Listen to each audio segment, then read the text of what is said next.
Praise His name. Amen. Welcome again, everyone here. Rian and family, good to see you.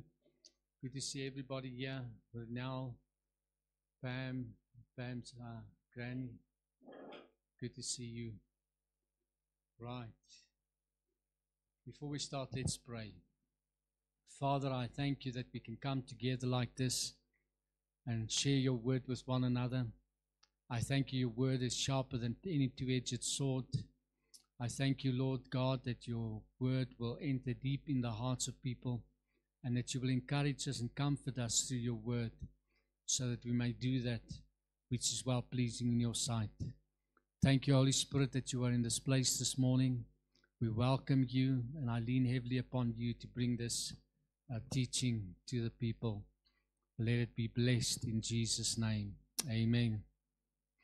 Last week I started off speaking about the attack of Python, and we've seen that it's a spirit of divination, translated spirit of Python, and in Afrikaans it's a leislang, and it's a snake that curls itself around its prey to press out, squeeze out the life breath. Doesn't want breath. Now remember, the wind is symbolic of the Holy Spirit, and on the day of Pentecost there was a rushing mighty wind, and Satan is afraid of it. Satan is afraid of the wind of the Holy Spirit and the breath of God within you, and he want to try and squeeze that out of you. But also he tries to squeeze the word of God out of you so that you will not have the word. Okay? And we've looked at some signs of that: fatigue, physical fatigue, not a desire to pray anymore, not a desire to go to church anymore. And we've looked at that. That's a sign that he's attacking us. All right, and we've seen that we can resist him and we can overcome him. And today I just want to share with us how to overcome the attack of Python. Number one is powerful, persistent prayer. Powerful, persistent prayer. Now you say, but if he attacks, I don't feel like praying.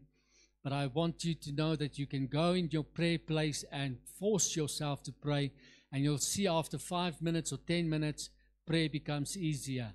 So make up your mind that you're going to be powerfully, persistently pray. One of the things that the spirit of Python wants to squeeze out of you is prayer. He does not want you to pray. Prayer is very detrimental to him. The prayer is a powerful weapon. Amen.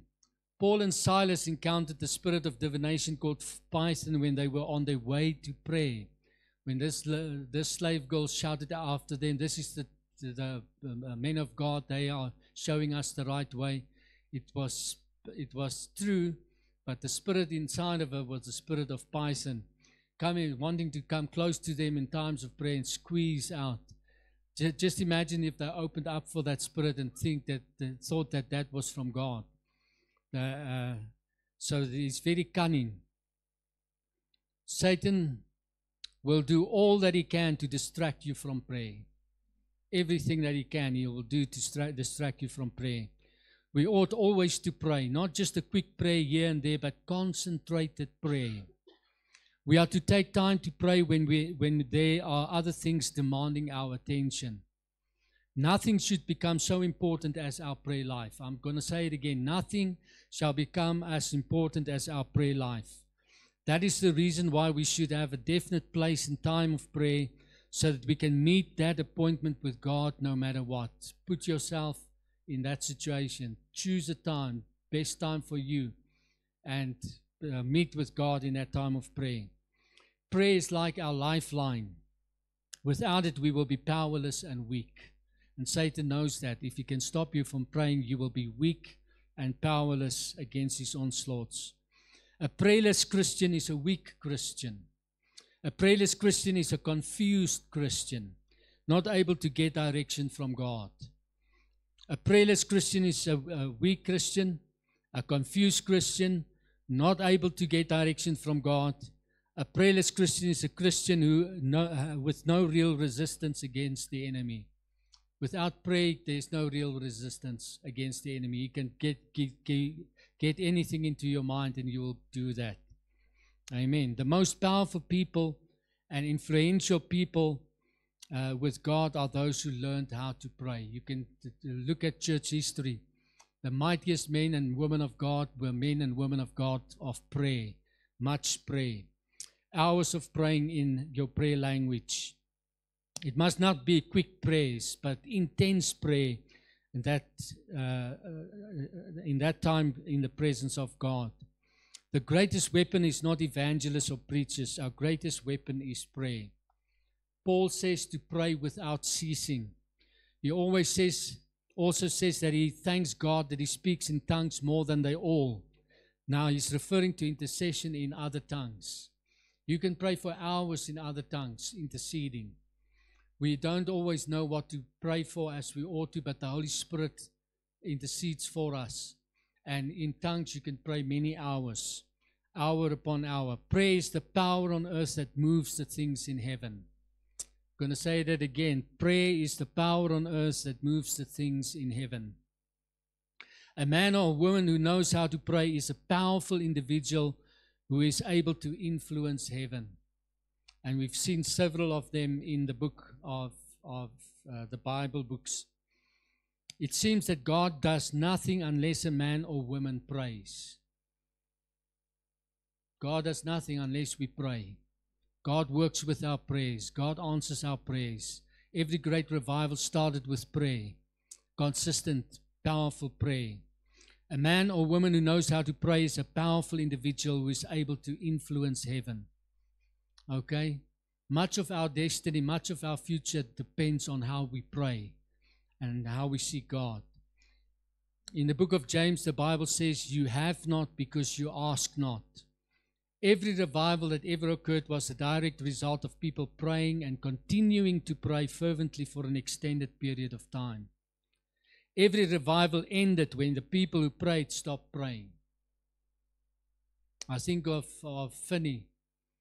There was a man, Father Nash, that prayed for him, for his ministry. He would go ahead into the towns that Finney would later arrive in, and he would pray. And most awesome miracles would happen in Finney's ministry because of this man's prayers. But when he died, Finney gave up the evangelical ministry because there was not that same power, and he pastored a church somewhere. So prayer is vitally important if you want to see signs, wonders, and miracles. Every prayer that ever occurred was a direct result of, or every revival that ever occurred was a direct result of people praying and continuing to pray fervently for an extended period of time. What is prayer? Prayer is not charisma. Prayer is not advertising. Prayer is not beautiful buildings and comfortable seats to draw the masses. Prayer is not entertainment and short services to appease the lukewarm Christians of the world. Prayer is not spot praying when you only pray when you are in trouble. Prayer is constant communication with God, giving yourself with intensity to God for prolonged periods of time without focused until the answer come. Being focused, until the answer come. Elijah was one such example. Everything God wants to do is linked with prayer. Everything He wants to do is linked with prayer. Prevailing prayer breaks that faith barrier. Example, when the disciples could not cast out a devil out of a child, and the father complained to Jesus. When he arrived, Jesus said, "It is because of your unbelief." And then he added, "This kind cannot come out except by prayer and fasting." Prayer breaks the barrier of faith. It takes the limits of your faith. Spending time in God's presence causes faith to rise greatly, and you being able to trust God for the impossible. Now, take note, the early church, as we read in the book of Acts, had amazing power over sickness and demons, and they did great miracles. The reason is that they had an amazing prayer life. When the people demanded the proper care of widows, they told to select 7 deacons. But they said, "We will give ourselves continually to prayer and the ministry of the word. That was their whole goal. That's what they were focusing on. Prayer and the ministry of the word. And they prayed a lot. They got that from Jesus. They observed his prayer life. Our prayer life is only limited to the extent it is limited in our lives. You cannot multiply food, walk on water, heal the crowds as Jesus did without facing these challenges first in prayer. When reading the Gospels, you will find Jesus constantly separated himself in prayer alone. This was his secret.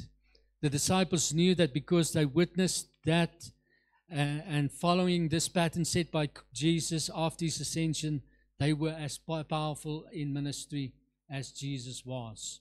They did many miracles, signs, and wonders, so that even the shadow of Peter falling on them would heal them.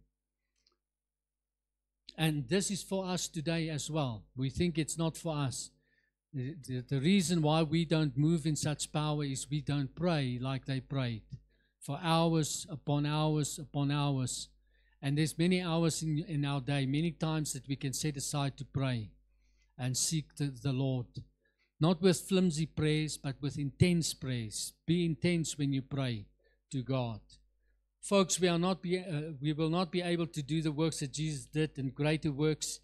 He said we will do greater works than he, if we will not pray as he did. Prayer is like making a deposit before making a withdrawal, in commanding healing and commanding the storms to cease and such.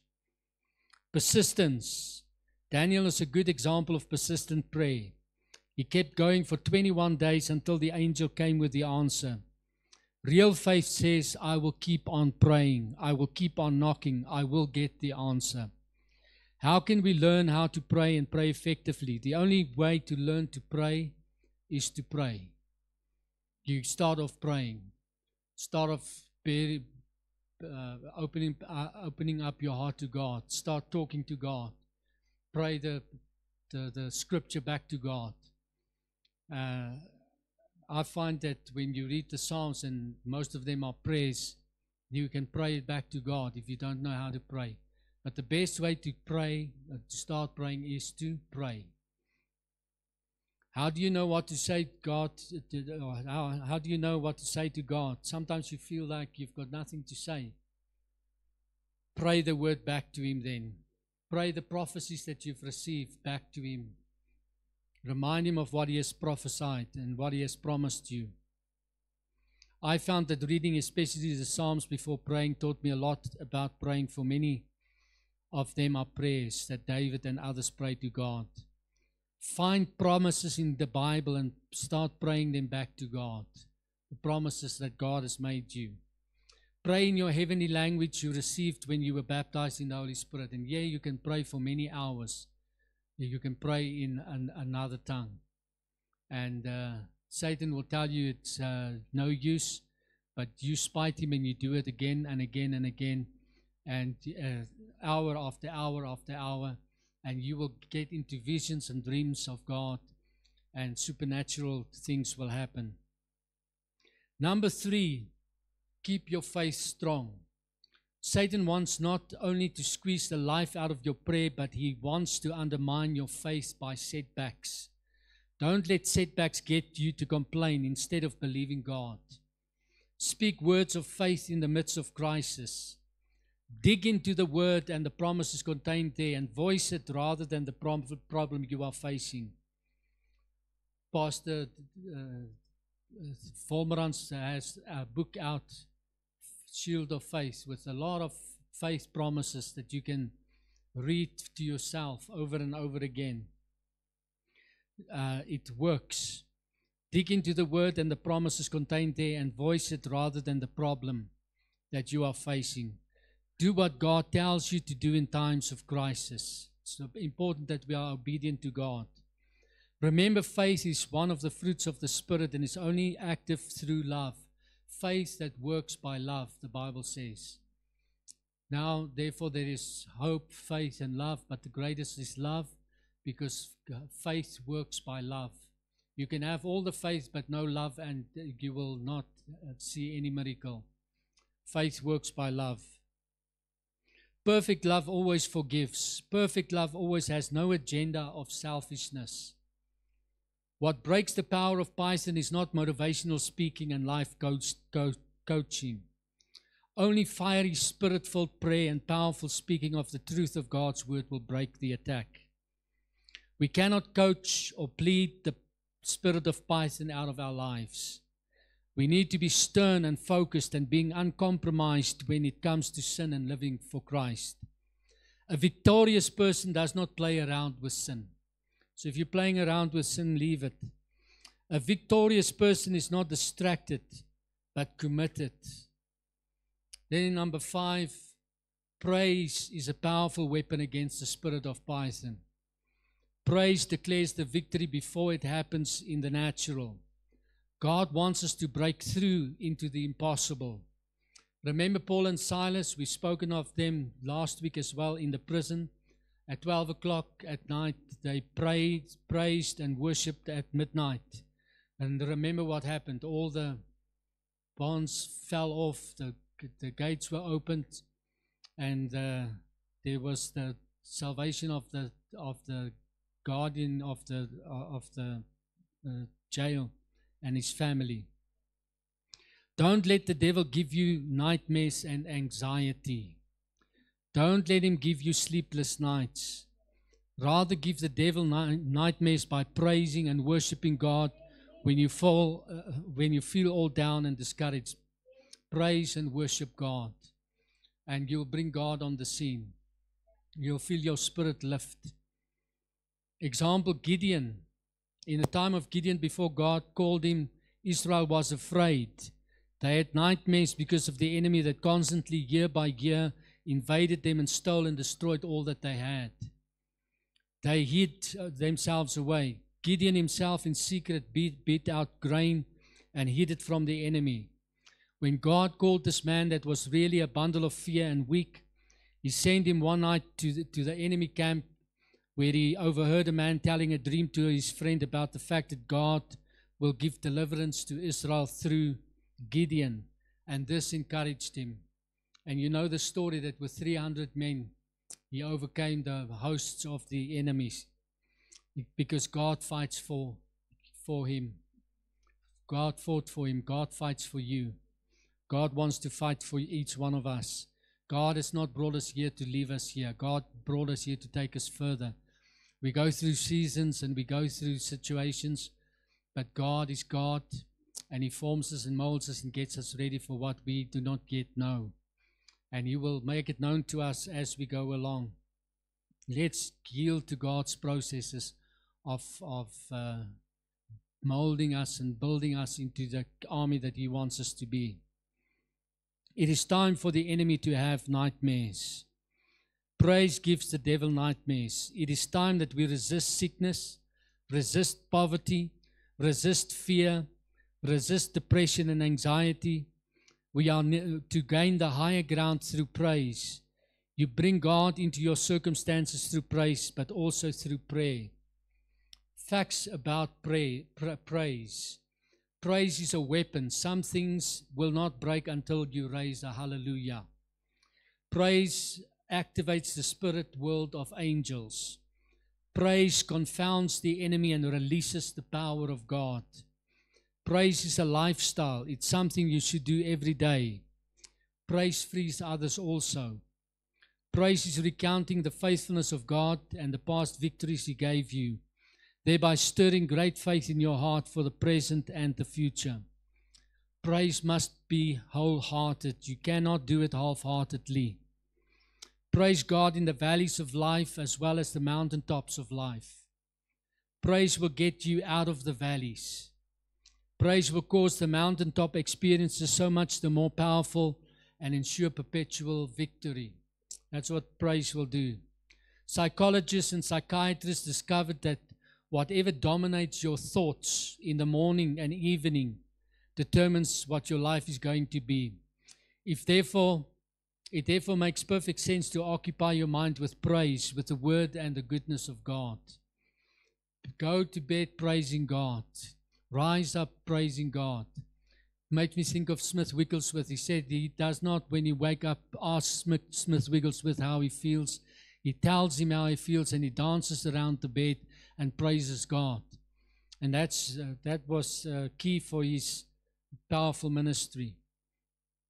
The python wants to stop you from praising. He wants to silence your voice and squeeze the life out of you. How to recognize that python wants to steal your praise? How do you recognize that? You will have little or no desire to lift your hands in praise and sing unto God. You will have greater desire to fill your ears with the music and rubbish of this world. Then number 6, put on the whole armor of God. We know that scripture so very well. It says the belt of truth. Get the truth of God's word settled in your heart and live that truth. Refrain even from any form of lie. Walk in the truth, in all truth, but especially the truth that comes through Jesus Christ, through the word of God. Take that truth and walk in that. It's a lifestyle. It's not just a one thing that you do and say, oh, now I put on the belt of truth and I'm now. No, it's a lifestyle. It's what you do with the truth. The breastplate of righteousness.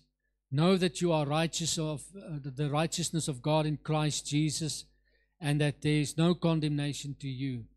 Bible says He has made us the righteousness of God in Christ Jesus. So we are righteous.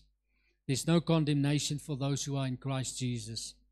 Satan will constantly attack you and try to condemn you and put guilt on you so that you cannot operate by faith. Satan is a liar, and don't listen to him. Then the shoes of the preparedness of the gospel of peace. Be willing to evangelize. Share with others your faith in Jesus and what Jesus did for you and for them by dying for them on the cross. Share the gospel. Then the shield of faith. Keep your faith strong through the word and exercising it. The sword of the Spirit. Know the word of God. The helmet of salvation. Be assured of your salvation, and you will never fail and you will never falter. So these are a few things that we can do to overcome the spirit of python that wants to squeeze the life out of you. But God gives us victory in Christ Jesus. Amen. We have the victory. So if you encounter any of the symptoms that we have discussed last week, begin to do this. Remember prayer, faith, praise. Those are the things that we ought to do. And speak positively over your life. Speak the word of God over your life. Amen. Let's stand in prayer.